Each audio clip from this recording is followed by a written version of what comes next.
One, our Deputy Prime Minister is the granddaughter of Adolf Hitler's propaganda arm. Let me repeat that.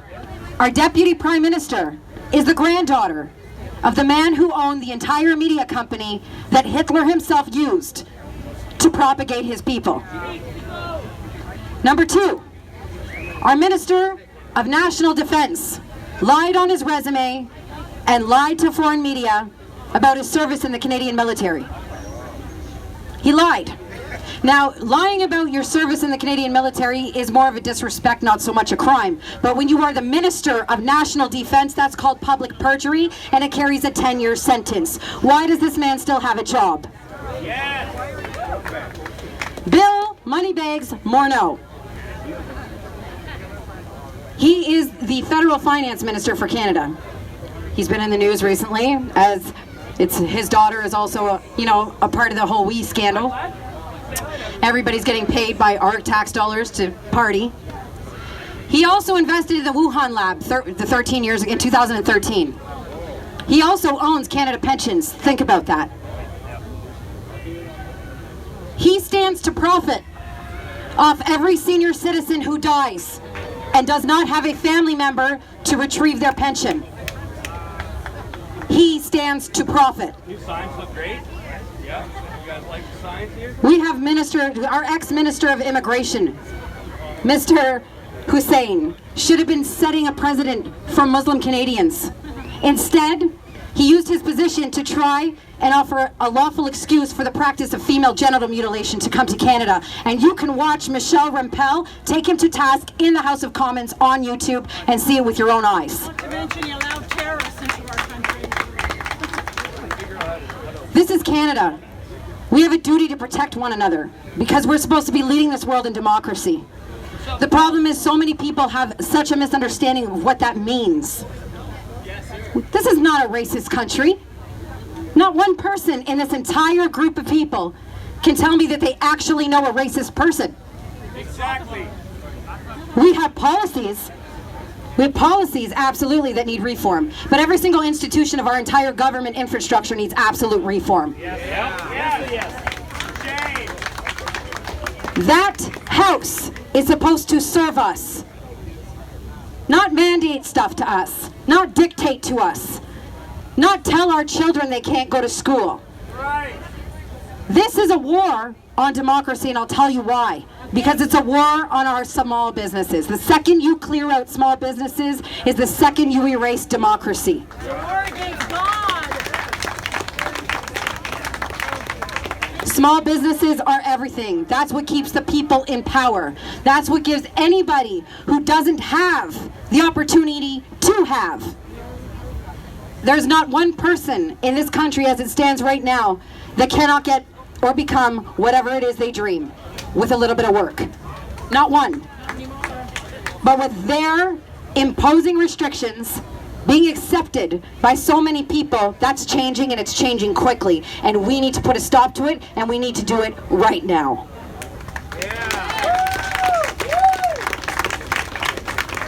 I am so proud of our team, of all of you, of everybody who comes out here week after week, fighting day after day, who takes the time and puts the effort every single day. Use social media. They're trying to censor social media, and this is why. Because we have learned how to use it to our own advantage, and it's working.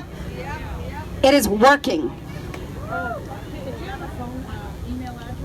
Next Thursday, we hope to see a bunch of you guys join us. We're going to be in Barrie, Ontario. We're going to be having another one of these beautiful celebrations, but we're going to be speaking out and protesting against the insane amount of human and child trafficking that has happened across Canada. We are going to be speaking on behalf of all the thousands, the double-digit thousands of Indigenous women and children who have been ignored by RCMP, by our government, since 1986, that have been found on the side of the road and completely ignored. We're going to have Natives join us and speak with us, and we're going to stand as one nation against all of this tyranny, together. They've crossed the line. They've crossed the line. And who draws that line? We do! Who draws that line? We do! Who? We do! With that, I'm going to invite up Vlad Sobolev. Give it up for Kevin! Yes. Happy Saturday, beautiful people! Okay, again, guys, we gotta learn this. Barefoot on the grass. Just be mindful where you step, but come on, get some earthing going on. Some grounding, you need that to boost your health, to boost your immune system. Guess what? You don't hear this from so-called health experts. You get zero advice from the health experts. Like, come on. They tell you wear your mask and keep a distancing. How healthy can you get from two of those things? They spent $120 million for the advertising campaign to tell you to wash your hands, to wear your mask, and keep distancing. I'll repeat, $120 million. 120 million people are. You know what they should have done instead? And it would have actually worked? Tell people to eat 6 to 8 servings of fruits and vegetables every single day. That's called a health advice. And guess what? If you would have spent $120 million on that campaign, we would have a healthier nation. Yes or yes? And the dandelion leaves that grow naturally. Like, come on. It's ridiculous. So, anyway. So, we have some new signs. 22 You know? pH level. Love over fear. Yes. And we have some other signs. Facts over fear. Right? And I touched on this a little bit last week. The point of what we're trying to do to the nation, to the world, and let's talk about Canada specifically. The fear propaganda and brainwashing that we've been doing was so premeditated. And again, I know it's difficult for a lot of people, definitely not the ones who are here, who've been here for the last 3 months, but I understand it's difficult for the public. So let me maybe address the public a little bit, because these videos get shared a lot of times, and I'm grateful for everyone sharing videos, right? It's difficult to think that your government had premeditated actions. They actually acted in bad faith. It is difficult, I get it. And if I can only help you maybe get you that perspective, and I talked about this last week again, it's not that people are not intelligent. They just don't have a perspective. They don't have that experience. They never lived in a country in the world where the government actually was killing its own citizens. And again, it actually did happen in Canada too. We have many instances of that, but it was hidden, all right? In other places in the world, it's wide open. People talk about it, that people are disappearing from speaking against the government. People get killed on the streets in broad daylight because they're speaking against the government. Here, it's not been that much, so that's why mostly immigrants are here. So, again, I can understand that you possibly thought that the government acted in good faith in the first 2 weeks of this whole pandemic. You know, again, in March, these models were presented to the government, and they said that thousands and thousands and thousands of people are going to die if we don't lock everything down, right? And that's possibly could have happened. However, again, 2 months later, 3 months later, now we're going into the 4th month, we can see the real data. We can see the real data. We don't need to use any more fake models, which we're still using, by the way. They're still talking about hypothetical cases. Like, why? We have real data now. We have scientists from Sick Kids Toronto Hospital talking specifically. Children are not at risk. We have real data. 0 children died below 19 years old. 0. I'm not even going to mention the one girl, rest her in peace, like they just drag her into that. You know, she died from cancer and then they mark her as a COVID death. It's ridiculous. Now, the point is, what I'm trying to say is, people need to understand the real data. In the same report from Sick Kids Hospital, they say the kids are not super spreaders. It literally says in the report, children are not super spreaders as was predicted, comparable to the flu. It says in the report. Why the playgrounds are still closed? Why children has to wear masks? Now, again, to show you the hypocrisy and complete like craziness how they're trying to do, did you know that in Quebec, children under 12 exempt from wearing the masks? And in Ontario, it's under 2. What science is that? Like, come on. Like what are you doing here? Right? So, anyway, so when I'm talking about the fear, they brainwash the people, and again, we need to understand that at this point, the signs are written on the wall. It's been 3 months later, it's been 4 months later. The signs on the wall, the government did not act in good faith. And you know how we know it even now? What happened this week over there? What happened this week over there? They passed a bill. Which bill? 195. Bill 195, and by the way, there was a Bill 197, nobody even talked about it. But Bill 195, Randy Healer made a speech in legislation, and he literally made this phrase, like this is word for word what he said. Bill 195 is the death of democracy. He said that in a legislation of Ontario, and other politicians booed him, and then they voted for that anyway. And there was only one other MPP from the 4th caucus that voted against it, and guess what happened? She got booted out. Now, I have some inside information that was shared with me, and I'll share it with you as well, guys. When our premier went into power, instead of having meetings with caucus and actually discussing the bills and having a discussion, you know, are we going to vote for them, yes or no? What are the benefits? What are the things that we need to consider? Guess what happened under his leadership? You have a meeting on Wednesday. He has a slideshow. These are the bills that are going to be tabled, and this is how we're going to all vote on them.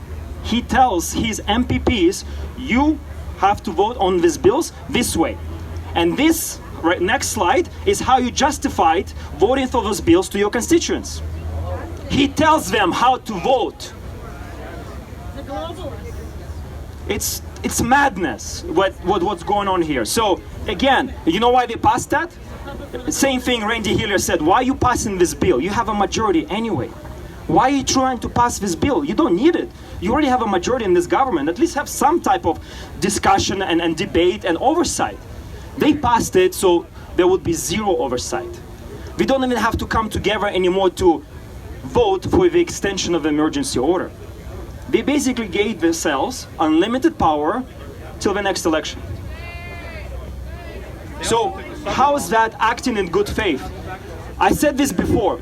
They trying to shame us. They try to say that we don't have integrity.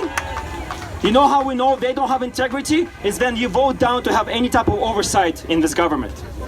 They literally voted down to have any type of accountability and oversight in this government. It's total madness and ridiculous. And this is the democratic country we all live in. We all came in. I came here 21 years ago next month. I've been living in Toronto for 21 years in August. It's ridiculous what happened even in the last 10. It's total madness, and we need to rise up. So what I'm going to tie this into is we need to build numbers, guys. It's imperative that every single one of you becomes active at the next level. We can't play around anymore. Enough is enough. Enough is enough. Enough is enough. Enough is enough. Enough is enough. Enough is enough. The reason why we have children now speaking, and I can't even call them children anymore, because our children need to grow up now, fast. They have to.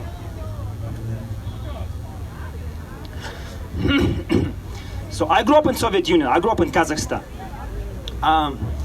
In Kazakhstan, there was racial tensions even back then, in 91 and 1993. My parents separated when I was 11 years old. I have a younger brother, we're 7 years apart, so I was 11, he was 4, and my mom took care of us.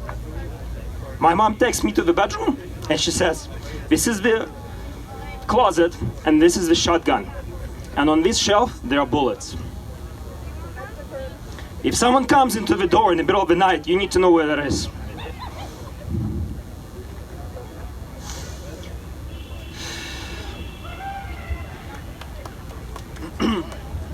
Love you, buddy. I am humbled by the spirits of these children because they are warriors.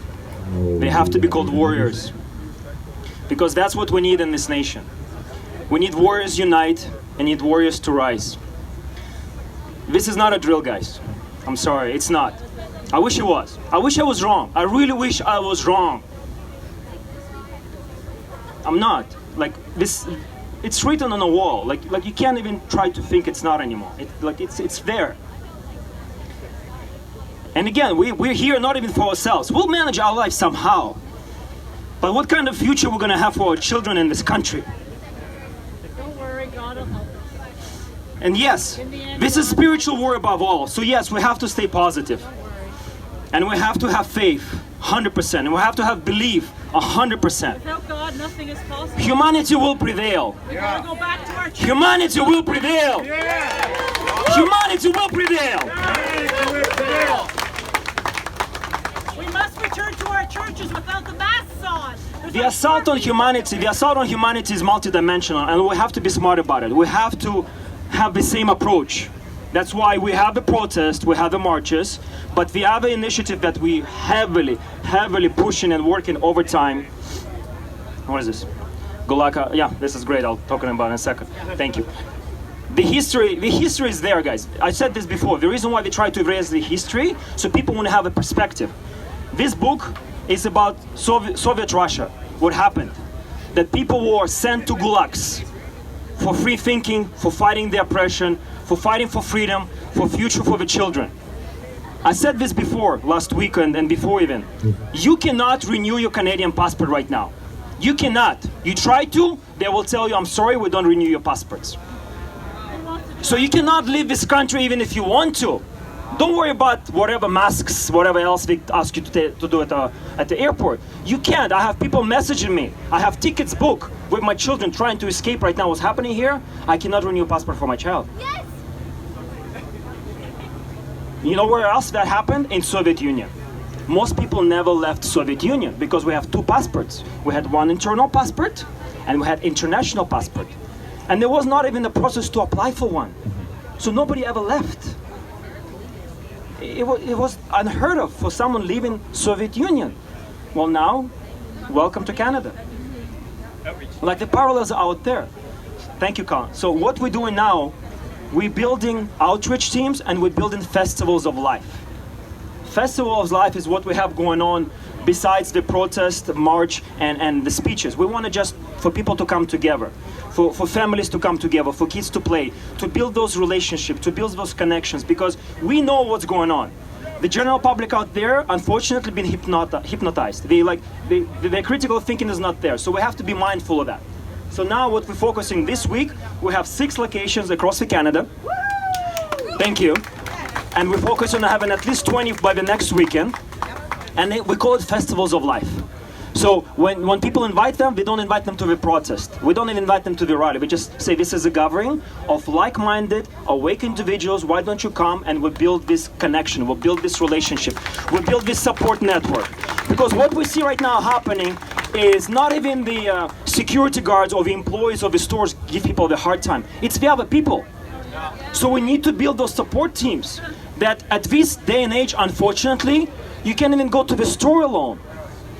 Like myself and Colin can go. I dare anyone give us the hard time. However, the vulnerable people, the elderly, the disabled people, those are the people that are getting assaulted for not having a mask on. That's true. I wish I was there every single time. I know. We have a beta near Niagara with 3 grandchildren. She wanted to pass through the gate. We shared on our group a video, guys. Check it out.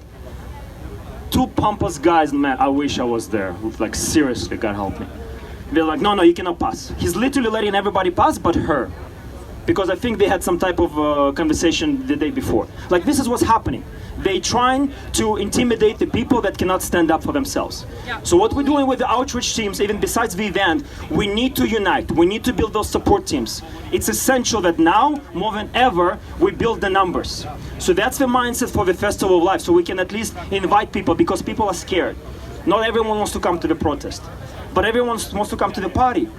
And that's what we're promoting. We're promoting the party, the Festival of Life. Mask-free zone, hugs encouraged. Potluck food, music, and kids' activities. Those are the 5 things that we focus on. And let us build the numbers first. And this is how I look at it, and this is why I say this is so imperative and urgent. This is how I look at this whole thing. We have 8 weeks, or better to say we have 8 Sundays, because most of the events are on Sundays. We have 8 Sundays to build this movement. You know why? Because that would take us to the end of September. And we all know the next stage, whatever we're going to try to do, is going to be there. And we need to build the movement by then. So myself, Colin, and a lot of volunteers, and I'm so grateful for everyone contributing. And if you want to help, by the way, I apologize. A lot of people filled out the volunteer form and they get mad at me. How come you didn't reach out to me that you knew you want help and I asked you for help? But we're just overwhelmed, guys. I just do my best. I work on like 3 devices at once. So, and you have to, because there's so much going on. So if you try to help volunteer and we didn't get back to you, please come to me right now, like after I speak, and we'll get your phone number, we'll figure out how you can help us. But this is our goal, is in the next 8 weeks to have at least 100 locations across this country with at least 100 people in each location.